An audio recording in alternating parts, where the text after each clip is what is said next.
जय माता दी। नाम जप तो हर कोई कर सकता है और हर कोई कर लेता है, पर क्या उसका जो परिणाम है, उसका फल है, वो हर किसी को मिलता है? नहीं मिलता ना। आखिर क्यों? क्या गलती हो जाती है? हमें तो सिर्फ मन ही मन नाम तो जप करना है। उसमें कौन सी मेहनत लगने वाली है? उसमें क्या नियम होने चाहिए? लेकिन नहीं, नाम जप के भी नियम होते हैं। अगर आपने उन नियमों का पालन नहीं किया तो उसका कोई भी फल आपको नहीं मिलेगा। आप पूरे जीवन नाम जप करते रहिए, क्योंकि देखिए, नाम जप करके आप अपने विचारों को, आत्मा को जब तक शुद्ध नहीं कर पाए तब तक आप खुद को जान नहीं पाए। और जब खुद को नहीं जान पाए तो परमात्मा को क्या जानोगे? कहते हैं कि नाम जप करके हम ईश्वर को पालेंगे, परमात्मा को पालेंगे। परमात्मा को पा लेने से क्या मतलब है? क्या ईश्वर परमात्मा आपके सामने उसी रूप में आएंगे जैसे कि हम किसी इंसान को, कोई प्रेमी प्रेमिका को, कोई दोस्त दोस्त को जैसे पा लेता है, उसी तरीके से पालेंगे? नहीं। नाम जप करके जब हम अपने आत्मा को शुद्ध करते हैं तो हमारे आत्मा में छुपे परमात्मा को हम पहचान पाते हैं।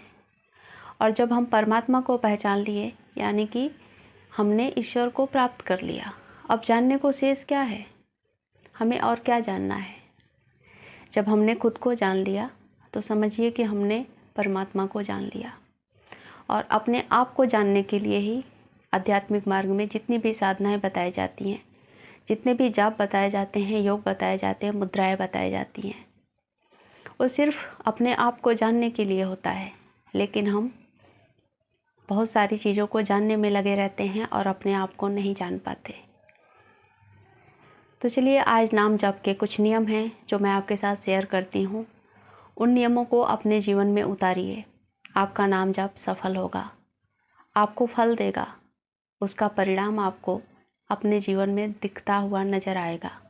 जब भी हम आध्यात्मिक जीवन में कदम रखते हैं तो हमारे व्यवहार, विचार और रहन सहन की पद्धति, वो सब कुछ बदलनी होती है। अचानक से सब कुछ तो नहीं बदलता, पर हाँ, बदलाव करने पड़ते हैं। बिना बदलाव के आध्यात्मिक जो मार्ग है उसमें चल पाना संभव नहीं है। तो हमारे जब तक विचार सात्विक नहीं होंगे, आहार सात्विक नहीं होंगे, तब तक हमारा मन सात्विक नहीं होगा। तो सबसे पहले आप अपने विचारों को बदलना सीखें, अपने चित्त को शांत रखना सीखें।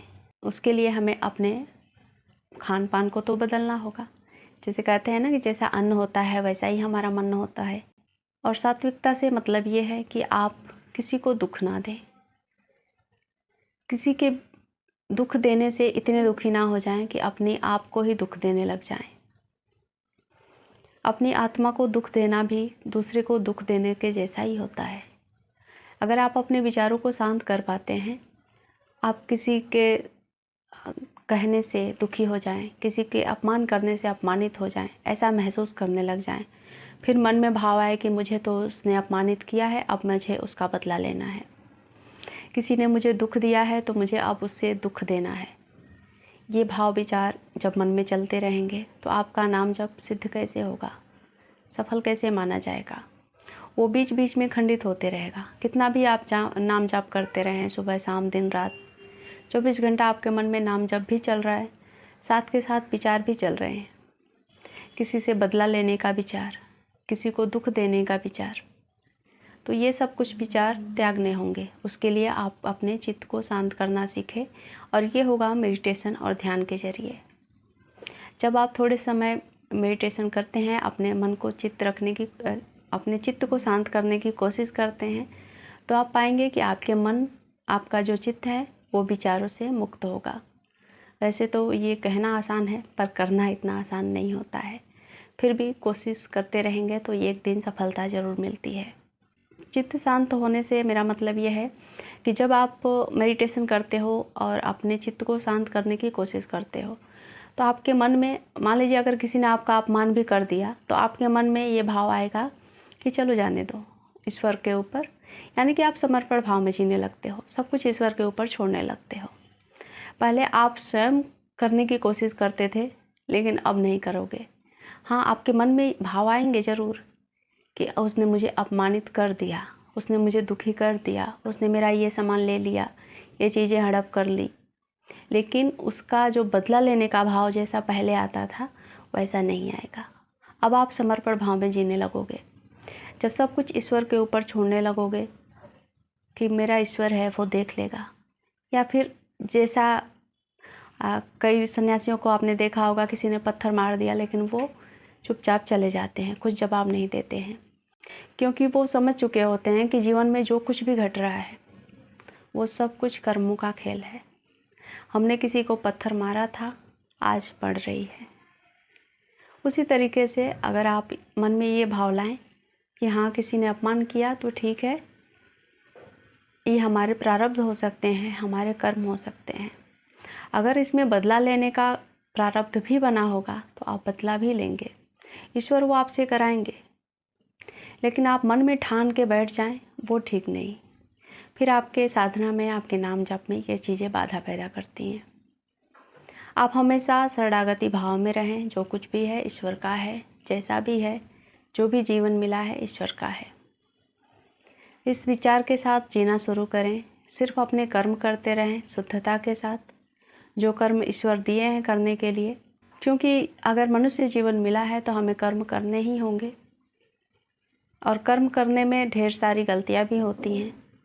लेकिन जब हम शरणागति भाव में रहते हैं, सब कुछ ईश्वर के ऊपर छोड़कर हम जीते हैं, तो हमारा जो कुछ भी कर्म है वो ईश्वर वैसा ही कराएंगे जैसा उनको कराना होगा। तब हमारी जिम्मेदारी नहीं होती है, वो ईश्वर की जिम्मेदारी हो जाती है। और फिर हम कोई भी साधना करें, कोई भी नाम जप करें, वो सफल होती है और उसके परिणाम भी हमें देखने को मिलते हैं।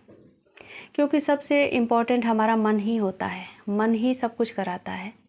और अगर हमारा मन ही हमारे कंट्रोल में आ गया, और हमारे मन को हमारे कंट्रोल में करने के लिए ही आध्यात्मिक मार्ग में ढेर सारी जो योजनाएं हैं, जो चीज़ें करी जाती हैं, बताई जाती हैं, इंसान उसी में रहे, अपने आप को एकाग्र करे, अपने मन को एकाग्र करे, तो इस तरीके से एक अभ्यास हो जाता है, हम अपने मन को, अपने बुद्धि को एकाग्र कर पाते हैं।